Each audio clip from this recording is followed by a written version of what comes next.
था। उस लड़के का नाम अजय था। अजय अपने गांव में अपने माता पिता के साथ रहता था। अजय के माता पिता बहुत गरीब थे। 2 वक्त की रोटी भी बहुत मुश्किल से मिल पाती थी। गांव के दूसरे बच्चों को देखकर अजय अपने माता पिता से कहा करता था कि मुझे भी इनके जैसे कपड़े और खिलौने चाहिए, परंतु उनके माता पिता के पास सिवाय उसको दिलासा देने के और कुछ नहीं था। अजय गांव के ही एक स्कूल में पढ़ने जाता था।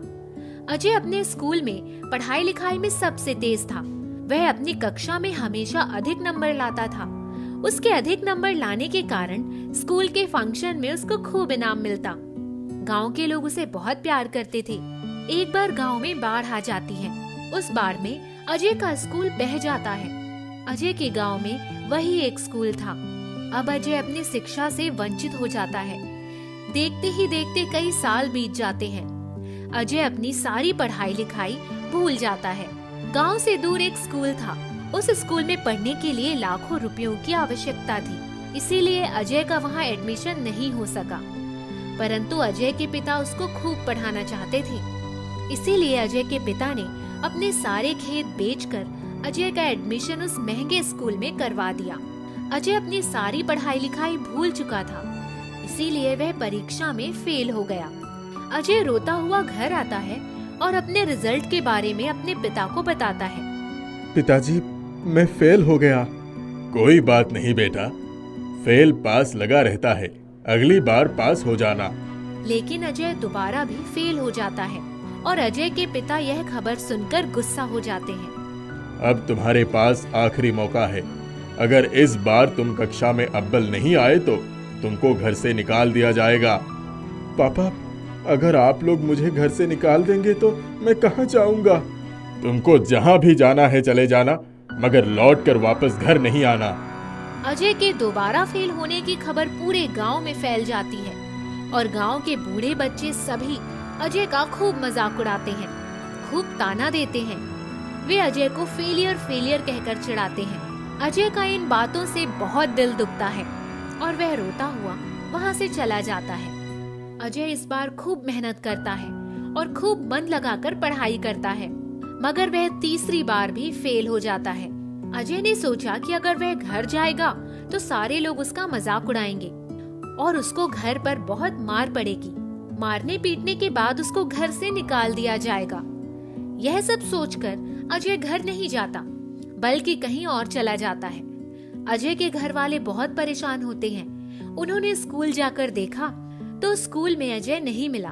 फिर अजय के पिता और गांव वालों ने अजय को पूरे गांव में ढूंढा, मगर वह फिर भी नहीं मिला। शायद अजय इस बार भी फेल हो गया है, इसीलिए भाग गया। जब वो नहीं पढ़ पा रहा था तो उसको खेती बाड़ी कराना चाहिए था। हाँ, शायद आप लोग ठीक कहते हो। अजय गांव से बहुत दूर जा चुका था। अजय को खुद भी नहीं मालूम था कि वह कहाँ जा रहा है। चलते चलते उसको एक झोपड़ी दिखी। अजय उस झोपड़ी के करीब गया और दरवाजा खटखटाया। अंदर से एक अजीबोगरीब व्यक्ति निकला और अजय को घर के अंदर बुलाया। अजय ने उस व्यक्ति को सारी बातें बताई। उस व्यक्ति ने अजय को कुछ बिस्किट दिए और बिस्किट खाकर वह सो गया। जब वह सुबह उस व्यक्ति के घर से जाने लगा तो उसने अजय को एक जादुई किताब दी और कहा, यह किताब तुम्हारी मदद करेगी। अजय ने किताब लिया और उस व्यक्ति को धन्यवाद देकर चला गया। अजय ने सोचा, अब मैं घर लौटकर कभी नहीं जाऊंगा, मगर वह अपने गांव वालों को कुछ बनकर दिखाना चाहता था, इसीलिए वह चलते चलते शहर आ गया। अजय को शहर में एक स्कूल दिखाई पड़ा। अजय स्कूल के अंदर गया और वहाँ के टीचर से कहा, मुझे इस स्कूल में एडमिशन चाहिए। अपना रिजल्ट दिखाओ। अजय रिजल्ट दिखाता है। रिजल्ट देखकर वहाँ के टीचर ने अजय से कहा, तुम्हारा रिजल्ट तो बहुत खराब है, तुमको यहाँ कैसे एडमिशन दिया जाए? सर, मैं खूब मन लगाकर पढ़ूंगा, आप एक बार मुझे एडमिशन दे दीजिए। अजय की यह बात सुनकर टीचर ने कहा, ठीक है, कल हम तुम्हारा टेस्ट लेंगे। अगर तुमने टेस्ट पास कर लिया तो तुमको एडमिशन दे दिया जाएगा, वरना तुमको यहाँ एडमिशन नहीं मिल सकता। फिर अजय वहाँ से चला गया और फुटपाथ पर जाकर बैठ गया। वह सोचने लगा कि मुझे बहुत अधिक पढ़ना लिखना तो नहीं आता, आखिर मैं टेस्ट कैसे पास करूँगा। फिर उसने सोचा क्यों ना कुछ पढ़ ही लिया जाए। उसने अपने बैग में हाथ डाला और एक किताब निकाली। उसके हाथ में वही किताब आई जो उस व्यक्ति ने उसको दिया था। अजय ने वह किताब खोली तो उस किताब से एक आवाज आई, अजय मैं तुम्हारे बारे में सब जानती हूँ। यह देखकर अजय हैरान रह गया कि किताब से आवाज कैसे आ रही है। अजय ने किताब से पूछा, तुम कौन हो? मैं एक जादुई किताब हूँ। तुम मुझे कैसे जानती हो? जिसने तुमको ये किताब दिया है वो मेरे मालिक है और मेरे मालिक ने मुझे तुम्हारे बारे में सब कुछ बता दिया है। तुम मेरे लिए क्या कर सकती हो? मुझसे तुम जो सवाल पूछोगे मैं उसका उत्तर तुम्हें बता दूंगी। ए जादुई किताब, मुझे बताओ कि कल टेस्ट में क्या क्या पूछा जाएगा। किताब ने अजय को वो सब बता दिया जो टेस्ट में अजय से पूछा जाने वाला था। तो अजय रात भर वही याद करता रहा।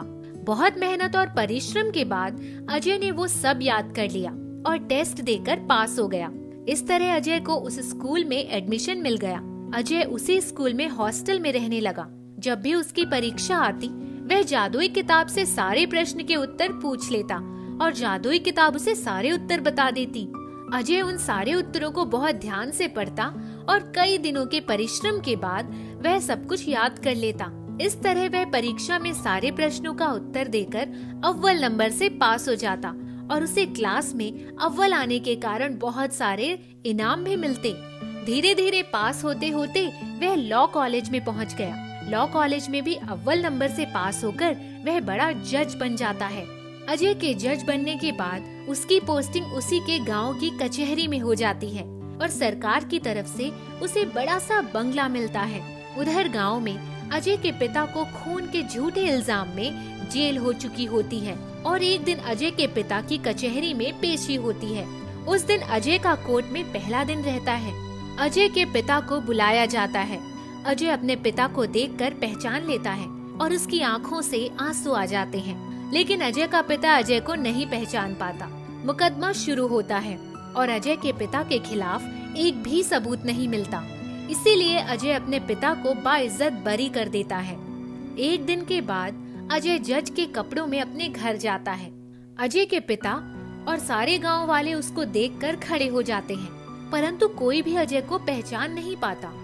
जज साहब, आप यहाँ क्यों आ गए? मुझे बुलवा लेते। आप लोगों ने मुझे नहीं पहचाना? अजय के पिता और गांव वाले कहते हैं, नहीं, आप कौन हैं? फिर अजय सबको अपनी कहानी सुनाता है। अजय की कहानी सुनकर सब हैरान हो जाते हैं और पिता रोते हुए अपने बेटे अजय को गले लगा लेता है। अजय अपने परिवार के साथ अपने बंगले में जाकर खुशी खुशी रहने लगता है। जादुई साबुन। रामलाल और सुधा अब बूढ़े हो चले थे। अपनी सारी जिंदगी उन्होंने जो भी कमाया सब अपने दोनों बेटों के परवरिश में लगा दिया। अब उनके बुढ़ापे का सहारा उनके दो बेटे ही थे, लेकिन दोनों बेटे अपनी जिंदगी अपने तरीके से जीना चाहते थे। क्या माँ, रोज ये सूखी रोटी बना देती हो? मुझे नहीं खाना है। सूखी रोटी मेरे गले में फंस जाती है। बेटा, अब मेरे शरीर में इतनी ताकत नहीं रही। अब मुझसे काम नहीं होता। मैंने अपनी जिंदगी में जो भी कमाया है वो तुम दोनों के परवरिश में लगा दिया है। दो जवान बेटे घर पर हैं, फिर भी बाप को काम करना पड़ रहा है। अरे कुछ तो शर्म करो, तुम लोग कुछ काम तो कर लो। अब हमसे खेती तो होने से रही, हम शहर जाकर कुछ नौकरी कर लेंगे। हाँ, वैसे भी आप दोनों के पास हमें देने के लिए कुछ है नहीं। तुम दोनों यहाँ से चले जाओगे तो मुझे और तुम्हारी माँ को कौन संभालेगा? वो सब आप लोग देख लीजिए। अगले दिन रोहित और राज घर से बचा हुआ सारा पैसा लेकर शहर चले जाते हैं। रामलाल और सुधा घर में अकेले रह जाते हैं। उनके पास सिर्फ एक टाइम का खाना होता है। सुनिए, घर में बस एक टाइम का चावल बचा है। आप जंगल से जाकर कुछ लकड़ियाँ ला दीजिए, हम लोग नमक और चावल खा लेंगे। हे भगवान, बुढ़ापे में क्या दिन देखने पड़ रहे हैं।